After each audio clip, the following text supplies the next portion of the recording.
перемоги і миру, ну тепер ми ще уточнюємо, нової перемоги, великої перемоги і міцного, доброго миру.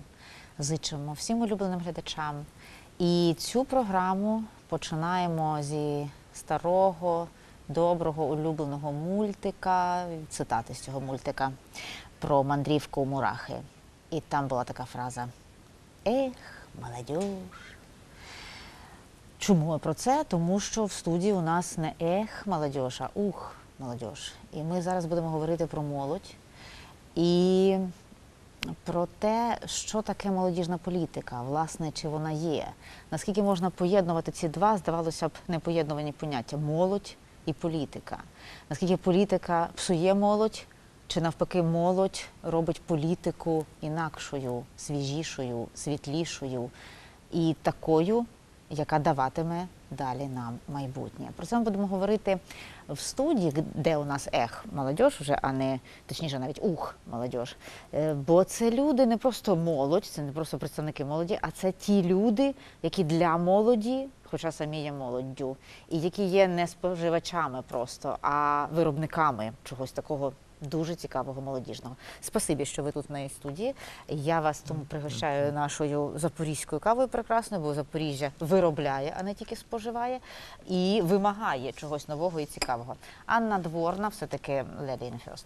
Анна Дворна у нас сьогодні координаторка коворкінгу якраз ще, ну, тобто місця, де разом працюють, і називається цей коворкінг «Спільно хаб». І Ярослав Храбський, і мені надзвичайно приємно сьогодні вітати Ярослава вже як виконувача обов'язків директора обласного центру молоді. Вітаю! Дякую. Хоча вітати з посадою, коли йдеться про молодь, якраз це вітати з новими викликами, вимогами, обов'язками, з новою величезною кількістю роботи. Я не знаю, з цим вітають, Ярославе? Я думаю, це нове звершення, тому що ми повинні розуміти, що Запорізький обласний центр молоді не є типовим молодіжним центром. Типові молодіжні центри мають 2-3 кімнати, мають 3-4 одиниці штату і займаються виключно дозвіллєвою, якоюсь поточною діяльністю. Якщо брати наш центр, це є дуже величезна, потужна будівля, загальної площі більше, ніж 3100 квадратів. Ого! У центрі міста це комунікації, це технічний персонал, це мільйонні оплати послуг за теплові носії. Ми повинні розуміти, чи це привітання, чи це морока, і це великий такий новий етап розвитку. Я думаю, що це новий етап розвитку. Як буде, я ще не знаю, але точно знаю, як потрібно розвивати. Точно знаєш. Звідки ти це точно знаєш? Перед тим, як ти про це скажеш, я хочу Аню послухати. От ми всі зараз переживаємо час, коли ми шукаємо відповіді. Бо ті відповіді, які були, ледь не ще вчора, вони вже на сьогодні не підходять. Ті лекала ми вже не можемо взяти і застосувати. Світ настільки швидко змінюється, а молодь – це і є авангард змін. Це ті, на кому це відбувається найвиразніше. То хіба ми знаємо, як треба, де брати ці знання? Мені цікаво, і ваш досвід, і от про той форум, з якого ви повернулися. Там вам дали відповіді? Так, власне, у мене є така наглядна папочка, на якій представлено, на якому форумі ми були разом з Ярославом. Я покажу зараз. Так, Міжнародний форум від ініціативи до дії про молодіжні центри. І, власне, ми представляли з Ярославом два, фактично молодіжні центри. Ярослав так точно, а ми як спільне місце для роботи і так само можемо бути молодіжним центром. І я дуже рада, що Міністерство молоді та спорту України, як і інші міністерства, зараз почали дослухатися до своїх цільових аудиторій.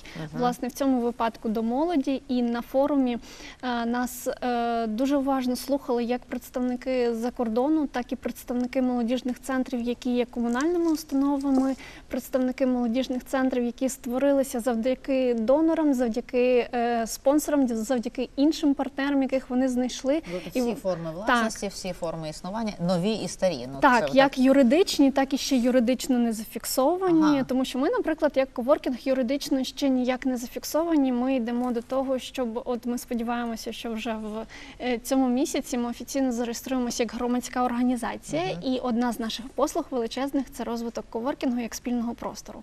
То, власне, Міністерство молоді і спорту надавало як поради. Вони організували цей форум разом з Чернігівською обласною державною радою. І все вони... в Чернігові все відбувалося? Так, це все в Чернігові було, і ми вдячні їм за те, що вони прислухаються.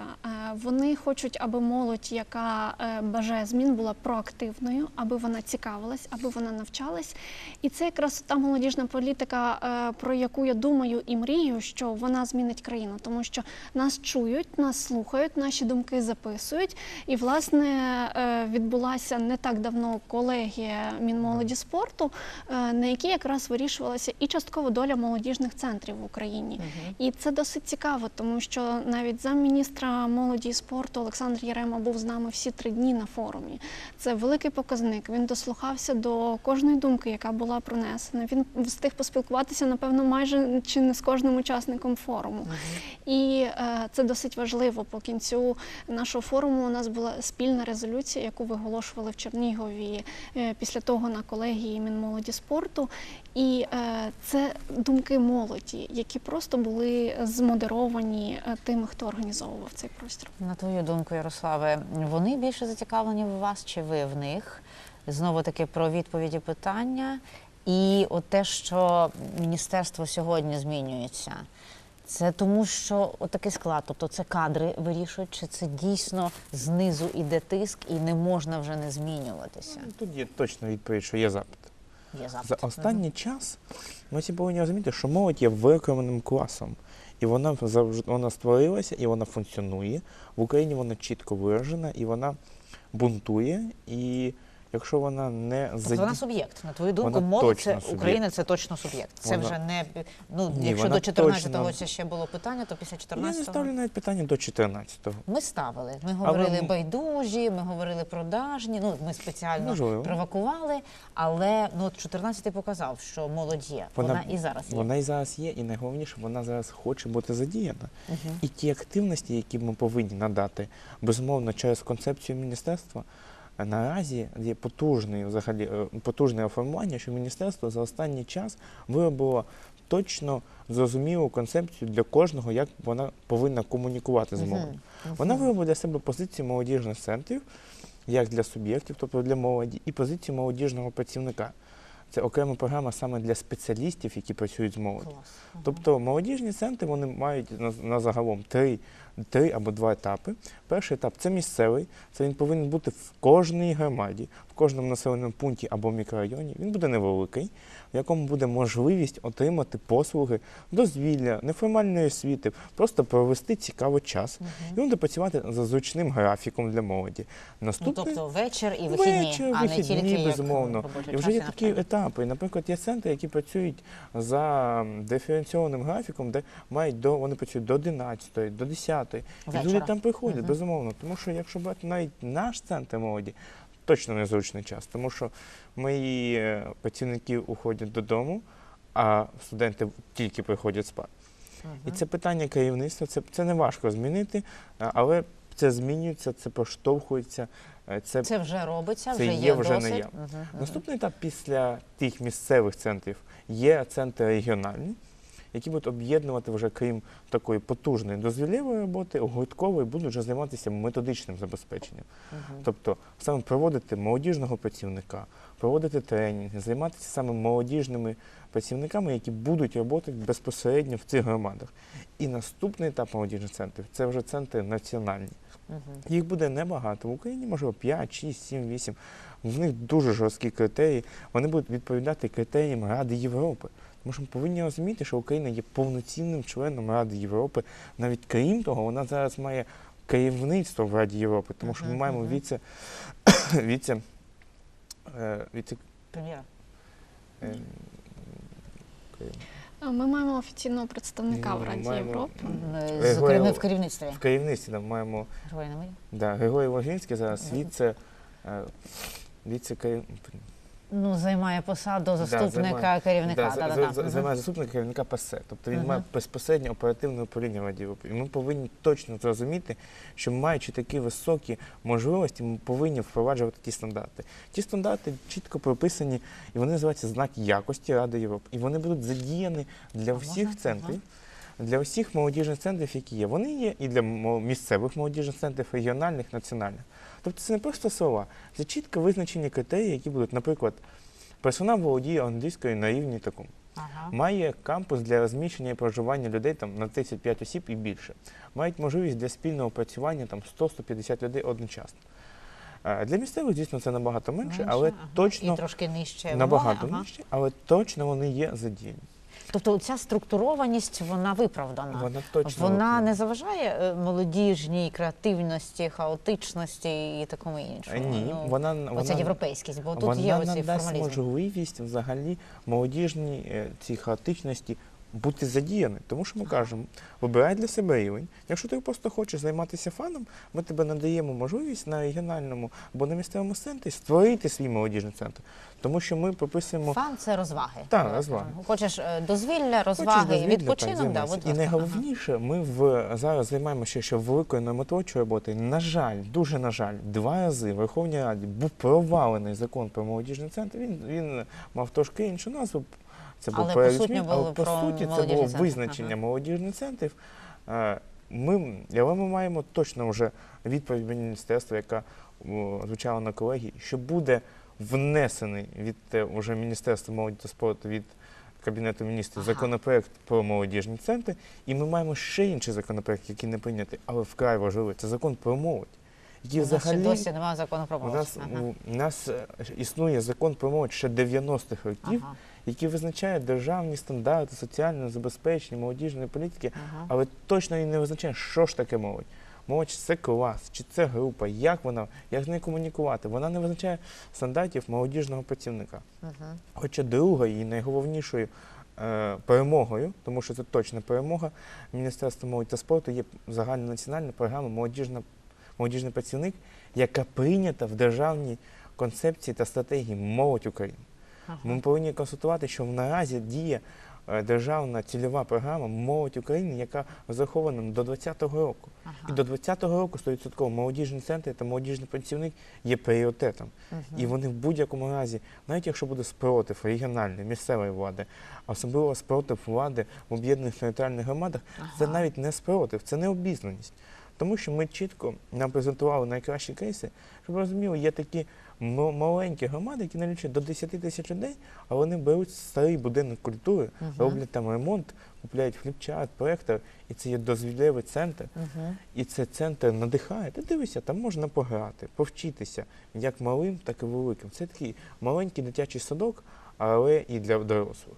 Ми повинні розуміти, що І тому молодь залишається там, а не Молодь тікає. залишається. Або молодь не займається тим, чим варто їй не займатися, Точно. для того, щоб не було збільшення криміногенної ситуації. Ну і таке і інше. молодь задіє, і вона розуміє, що вона потрібна державі, що держава піклується, надає можливість для її творчого розвитку. І тут найголовніший момент, який ми постійно чогось забуваємо, бо не хочемо бачити. В нас діє така система стара, неотесана, але в нас є 2 категорії молоді. Це молодь обдарована, яка має величезні проекти, яка має гранти президента, яка має премії Кабінету міністрів, регіональні премії, місцеві, районні. І молодь, яка на дні, яка потребує соціальних служб, яка потребує вже супроводження правоохоронних організацій. І медичних. А середина, яка налічує не 5, не 10, а це 60-70% молоді, 90, просто не задіяна. Вона не має можливості просто прийти, там, займатися своєю якоюсь Тобто неформальною вона не у освітою. фокусі державної уваги, виходить? Зараз ні, Змінюється. а раніше вона була не в фокусі. Я не знаю, чи є тому причина, але це дуже неправильно. Тому що ми повинні розуміти, що та молодь, яка і так обдарована, вона вже є потенціально сильна, вона вже потенціально може розвиватися. А от та молодь, яка має, не має чим займатися після школи, а вона не йде, не п'є, і якщо ми не надаємо можливість їй чимось через молодіжні центри або через молодіжні програми брати участь в цій молодіжній політиці, то вона точно йде пити і точно отримує шкідливі звички. Це не дуже проглядається на великих містах, таких як Запоріжжя, Дніпро. Але це проглядається вже в Запорізьких області. районі, на територіях, якщо ми йдемо там Токмак, Пологи, Оріхів Гуляйпільня, і- Оріхів, а ще гірше це, якщо, наприклад, Розівка або, наприклад, Бердянський район. Не Мгм, місто, мгм. а район. Мгм. Більмак. Ми повинні розуміти, що це повністю там не задіяна молодь ніяк. Це Вона зараз теж буде сфера твого головного болю. Ну тобто ти обласний Так, Запорізький, і ти є. маєш дбати і про оцю низку. відверто кажучи, ні. Ага. Тому що в статутних завданнях мого центру зазначено досить Угу. інші напрями роботи. Але я маю надію, що ми зможемо сформувати і реформувати молодіжний центр по 3 категоріях і критеріях. Перше, ми все ж таки зможемо зробити потужний молодіжний центр, який має в собі красиві зали і величезну ресурсну базу. Під ресурсною базою ми можемо розуміти приміщення, Угу. звукове, світове обладнання, можливість мікрогрантингу, який також буде відбуватися через конкурс проєктів для молодіжних громадських організацій або для громадських організацій. Тобто ви будете називати такі. Ми Мгм. Ми будемо надавати, ми будемо Можливість розпорядниками отримати, коштів, ага. але будемо надавати реалізувати свою ідею. Мгм. Після того, як ми вже створимо центр, наповнюємо, тому що наповнюваність буде сама. Люди будуть приходити і знати, що є центр молоді, що він надає приміщення не за 100 гривень, за 500, а безкоштовно. Там Мгм. є світло, тепло, можна зробити каву. Після того ми вже Там є будемо техніка, там безумовно, є світло, звуко, техніка і і, і професійні люди, які в ній знають, як працюють. це. Мгм. Це вже інша головна біль, тому що, на жаль, я не маю ставок професійного звукорежисера або майстра сцени. Якщо я отримую зал в Освітлювача. 500 місць, то це точно не один майстер сцени повинен бути. Це є вже головний біль, але я думаю, що це буде поштовхувати, Було б змінюватись бажання. надалі. Але найголовніше, що тут потрібно зазначити, це вже наступний етап. Мгм. Після того, як центр буде вже наповнений, ми повинні зрозуміти і робити акцент на громади. Тому що ми розуміємо, ми, якщо не розуміємо, то точно знаємо, що до 18-19 року поняття районів існувати не буде згідно змін Конституції, буде громада. Об'єднані Вони територіальні громади. наразі в Запоріжжі або 26, або 28, які вже відбулись вибори, це дуже велика кількість. Мгм. А до кінця року ще буде така, не менше, ніж Мгм. така кількість. І ми повинні розуміти, що в тій громаді є молодіжний працівник. Якщо його немає, ми повинні його там створити, надати можливості. Тому що особисто мій гіркий досвід – це коли ти приїжджаєш в громаду, і є головний спеціаліст з питань інвестиційної політики, землепорядкування, кадастру, освіти, молоді, охорони здоров'я, гендерного паритету і все. І він займається просто Всім. І нічим. відповідями на контролі, які приходять з району або з області. Мгм. Ні. Замість того, щоб займатися Молоді. з- Безпосередньо Мгм. роботу з молоддю. У Ані хочу запитати, з молодіжними центрами тут хоч це прописується, структурується і таке інше. Якою тут може бути співпраця спільного хабу? І взагалі, для чого тоді спільного хабу? Якщо от є молодіжний центр, і можна туди зробити це як вулик такий, оце і є такий хаб, вузол, вулик, і туди всі летять і там знаходяться. Це досить добре з однієї сторони. З іншої сторони, молодіжні центри все ж таки потрібні, тому що вони мають можливість отримати ставки, вони мають можливість отримати хоча б якесь фінансування від своїх громад, якщо вже говорити більше про область навіть. Для чого потрібні такі. спільно хаб, Мгм. коворкінги і інші там всякі варіанти І наскільки молодіжних вони центрів. молодіжні?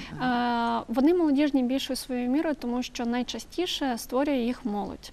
Чому створює? Тому що виникає потреба у такому просторі, де можна збиратися, де можна працювати, де можна говорити, де можна нові ідеї обговорювати. І це створити на даний Від момент. ідеї до ініціативи Так. до дії. Мгм. І зараз створити такий простір без фактично повного залучення влади можливо, і це досить реально. Надалі ви стикнетеся з тими проблемами, що вам треба в майбутньому буде приміщення, за яке все ж таки було б круто, якби відповідало місто або Мгм. область, так, комунальна установа. І тоді ви зможете там працювати і надалі, тому що знімати весь час приміщення це неможливо. Це має перейти в комунальну власність, хоча б приміщення, в якому ви перебуваєте. Так, наприклад, трапилося в Донецькій області, там є платформа ініціатив «Теплиця», і вони майже 2 роки пропрацювали, знімаючи Самотужки. приміщення, але Мгм. зараз вони фактично вибивають собі приміщення в комунальному закладі, і це є добре. Ми, як коворкінг, вже працюємо на базі комунальної установи, зокрема Запорізької обласної універсальної наукової бібліотеки. І це є добре, тому що на момент, коли ми, наприклад, хотіли зайти в обласний центр молоді, молоді, Мгм. ми стикнулися з бюрократією і з неузгодженістю паперів. Це те, про що говорив Ярослав. Це досить важко. Нам запропонували платну оренду, для нас це є непосильним. І ми б хотіли працювати там безкоштовно. Можливо, колись ми будемо працювати під спільним дахом. Але на даний момент нам легше було зайти в іншу комунальну установу і почати там працювати, розвиватися. І саме так зароджуються ті ініціативні команди, з яких фактично треба і варто формувати ці молодіжні центри, тому що ці команди сформувалися самостійно, вони об'єдналися, вони дійсно хочуть розвивати той чи інший Вони вже простір. емпіричні знання, Так. вони вже пройшли Вони перевірку. весь час навчаються, вони весь час ідуть вперед, вони хочуть розвиватися. Тобто ми говорили на форумі навіть про те, що частину команди в деяких молодіжних центрах або в установах, які працюють з молоддю, треба реформувати. Чому реформувати? Тому що, власне, молодь має займатися цим. А щодо знаку якості для молодіжних центрів, який може бути знак якості для спільних хабів, для коворкінгів? Я думаю, я собі думала, поки ми були на форумі, як ми можемо претендувати на знак якості. Там ми обговорювали деталі, як саме знак якості, наприклад, буде сформований для України, тому що це знак якості від Ради Європи, але ж маємо переписати нормативні документи, щоб мати комісію постійно. І фактично знак якості ми зможемо отримати, якщо там не буде супервеликий, або, можливо, будуть різні рівні. Про це також можна говорити, що якщо, наприклад, маленький молодіжний центр, який також співпрацює, і все залежатиме від нашої проєктної діяльності, від наших направленостей, від того, дійсно, скільки ми залучаємо і можемо залучати людей, зокрема, з числа молоді, то так, ми зможемо претендувати, тому що на даний момент вся команда коворкінгу складається з молодих людей, а це значить, що це фактично на підсвідомому рівні до нас тягнуться ті, хто є за віком майже такими самими, як ми, і це нам плюс, це нам допомагає, і ми ж намагаємося робити форми, які будуть цікаві, як різним категоріям людей, так і, зокрема, молоді. Це приваблює. Ми на даний момент є відкритими, і я не можу сказати, що ми, наприклад, конкуруємо з обласним центром молоді, тому що це є наші офіційні партнери. Ярослав каже, що, наприклад, у них нема ще техніки. На даний момент для нас та техніка, яка у них є, вона для нас дуже добре спрацьовує, тому що завдяки ній... І неодноразово ми вже це робили. Завдяки ній ми проводили і фестивалі, і ми проводили адвокаційні кампанії цілі, і це ціла підтримка. Це ти приходиш, пояснюєш, що ти робиш, ти пишеш документи, це не важко на даний момент. Ти заповнюєш, що тобі треба, ти отримуєш офіційну відповідь про те, що обласний центр молоді готовий надати як техніку, так і людей, які будуть її супроводжувати. І це для нас шикарно, тому що ми ніколи не будемо мати величезну купу техніки. Ну, бачите, тут виходить не конкуренція, а Celebrate Diversity. Та? Ну, те, про що ми говорили, святкуємо розмаїття. Я хочу, щоб ми встигли, у нас вже мало часу ще про країну гідності, але до того ще, Ярославо, ось про це. Як воно бути... Я просто сама була в молодіжному центрі, і ти показував, що навіть таке величезне приміщення і та кількість квадратних метрів, якими можна пишатися, а можна хапатися на голову, не вистачає, бо люди в коридорах все одно сиділи і щось там. Тобто там дійсно такий вулик, там такий двіж, там таке відбувається. І тут і все одно замало. У нас що, така активна в Запоріжжі молодь? Так. Уже тут можна ставити Тут так. питання в молоді. Тут питання в тому, що жодного центру, який би надавав таку можливість, Безкоштовно, в зручний час і таке інше. Немає. Немає. Є центр, наприклад, палац дитячої та юнацької творчості, які є там біля Гребля. Він працює, але там суто гурткова робота. Ви не можете прийти просто так взяти приміщення і позайматися. Немає місць. Попит величезний. Особливо попит є в районах. Наприклад, якщо там пограти, посидіти, пограти в мафію. Там мені, як я на правому березі живу, наприклад, і мені хочеться пограти в мафію, я повинен мати маленьку там кімнату або дві. І там я можу пограти в мафію. А люди збираються, наприклад, у нас є щотижневий клуб мафії. Люди з різних районів Звичайно, що це з'їжджаються. економічна гра, бо люди зараз подумають, що це однорукі бандити, які приходять в ігрові центри. Інтелектуальна гра. Але я тут хотів би додати ще 2 хвилини про партнерство. Найголовніше, що Міністерство молоді зробило ще величезний крок в партнерстві, вона, по-перше, це крос-секторність, це є соціальна політика, це є освіта, і це є ті, і навіть все те, що молоді стосується безпосередньо. обов'язково. А найголовніше – це бібліотека, це культура. Тому що ми повинні розуміти, що молодіжних центрів на всіх не вистачить, але на всіх вистачить бібліотек. Це найголовніше. І ті люди, які працюють в бібліотеках, це точно ті юзворкери, які потрібні нам, і ми проводимо з ним активну співпрацю. Якщо брати, наприклад, ту програму «Молодіжний працівник», яка вбачає в себе навчання, як комунікувати з молоддю, як її фасилітувати, як їй запропонувати цікавий продукт, то десь третина, як не більше, це є представники бібліотек.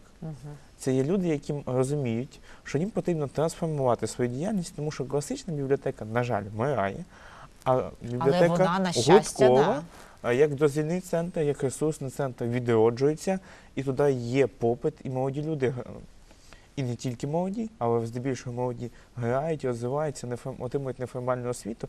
Звісно, це не той рівень, який може пропонувати, наприклад, мій центр чи центр, молодіжний центр Волині, тому що це потужні вже організації, які мають вже величезних партнерів, які мають вже точно рівень неформальної освіти високий, але вони можуть зацікавити людей з району, людей з вулиці. Окремий напрям – це вже робота в вулиці, це робота на вулиці, робота з людьми, які саме на вулиці знаходяться, як вуличні лекторії, вуличний молодіжний центр. Це також буде впроваджуватися, але ж це наступний шмат роботи, його ми ще не розглядаємо. Я думаю, що ми взагалі, от в мене таке враження, не те, що все тільки починається, а все виходить на новий рівень, більш високий. Оце накопичене знання структурується вже як щось таке якісне, інша сходинка. І мені дуже цікаво, як воно все буде відбуватися. Хоча я переживаю дуже за тебе, бо я розумію, що це направду величезна купа роботи і не надто дружнє середовище. Ну, принаймні, ми інформаційно однозначно підтримуємо, і всі ті, хто задіяні, всі ті, хто користувалися вже і будуть користуватися, теж будуть вашими не просто партнерами, і агентами. І я сподіваюся, так і буде. Я хочу ще про країну гідності. Так. Що це таке? Я, напевно, скажу кілька слів про крос-секторну співпрацю. Дуже Тут було коротко. цікаво, що Мінмолоді спорту хоче взаємодіяти з різними міністерствами, так як я є ще й радницею Мінсоцполітики з питань внутрішньопереміщених осіб в Запорізькій області, то їх цікавило, як можуть співпрацювати з приводу приміщень і не тільки. Це одне, це те, що вже прозвучало на форумі тоді. З приводу країни гідності, то це скоріше захист прав людини, тільки через досить цікаву форму. Частина людей, ми маємо пам'ятати, що те, що написано на папері, стає реальним тільки тоді, коли його впроваджують люди. І от щоб впровадити і зрозуміти, що ж таке права людини, а не лише намагатися загадувати, які там є 30 пунктів чи більше, то є, власне, навчальна гра, вона зорієнтована більшою мірою на молодь, країна гідності, де ми через освіту з прав людини вивчаємо соціальні права молоді, ну і, власне, нею можуть скористатися будь-хто, хто хоче спробувати в неї пограти. Зовсім скоро ми будемо проводити цю гру у спільнохабі, власне, то запрошуємо, це скоріше Це буде... ще запечатана, ми навіть не можемо Так, відкрити. ну, ми вже дивилися її середину, там дуже цікаво. І ми будемо проводити гру у коворкінгу спільнохаб, звісно ж, увечері, за домовленістю з бібліотекою або на вихідних, ми ще думаємо день. І ми вже з Ярославом домовилися, що ми проведемо так само і в обласному центрі молоді. Я так думаю, що ми насправді з тобою ще, може, і по області поїдемо з цією грою, тому що це досить цікаво. А ось Так. Вона дуже цікава. Вона досить цікава, різниця, легка. якщо ти граєш в країну гідності, або в монополію, в мафію, або в іншу настільну гру, немає. Але ти розумієш і плекаєш ті базові, що таке права людини, як вони формуються, як взагалі формується державна політика і суто і молодіжна політика, виходячи з цих основних і прав. досить важливо там треба співпрацювати. І ми будемо показувати фактично на нашому прикладі, як ми співпрацюємо в реальному житті, переносячи це на гру, і у грі мають співпрацювати все, інакше нічого не вийде. І я дуже сподіваюся, що те, що ми почали співпраці, і Мінмолоді дослуховується не лише до молодіжних центрів, які є комунальними установами, але і до інших ініціатив, які вже живі, які вже працюють. Це досить важливо. Це значить, що вони шукають ті форми, які потрібні, і готові будуть підтримувати хоча б інформаційно, як і тих, і інших. І це вже випливає з тих конкурсів, які є зараз на сайті Мінмолоді, зокрема, обмінна поїздка між Україною та Литвою. Тож запрошуємо подавати заявки. Ще були україно-польські обміни, ми повинні розуміти. Я взагалі хотіла сказати, що цей форум, з якого ви повернулися, він міжнародний. Невже ми вже так, ну, прямо на одному рівні з іншими країнами в цьому? Україна є членом Ради Європи з 1997-95 року. І вона не остання в цьому списку. Ми повинні розуміти, що вона з питань точки прав людини, демократії, молодіжної політики ми точно вже давним-давно його. В сім'ї. Тому що так? Європейський Союз це економічний союз. Ми повинні розуміти. Економічно-політичний, але більш економічний. А от Рада Європи це демократія, права людини, молодіжна політика. І ми вже давно там. Ми вже давно члени великої родини. Але питання в тому, що ми не використовували механізми і не використовували ту методологію, яку нам пропонували. Ага. Це точно так, але ми точно вже в великій європейській Так. родині. І фактично нам треба стати більш мобільними, нам треба більше їздити по країнах Європи і заохочувати до нас приїжджати, тому що нам вже є чим ділитися, як у Запоріжжі, як у Запорізькій області, так і, власне, по всій Україні. І нам треба точно зрозуміти, які у нас є цінності. Я дуже сподіваюся, що на рівні Міністерства молоді і спорту будуть прописані загальнонаціональні цінності для молодіжних центрів, для молодіжних працівників, які будемо використовувати як ми, коворкінг, так я думаю, що і інші структури. І це є досить важливим, тому що всі в Європі говорять про цінності. З цього все починається, вся співпраця, і ми рухаємось до цього. З цього все починається, цим все продовжиться, бо це і є спосіб жити гідно і мати країну гідності. Зараз вам дякую. Не крапку, а прямо знак оклику, і далі ще 2 крапки для продовження.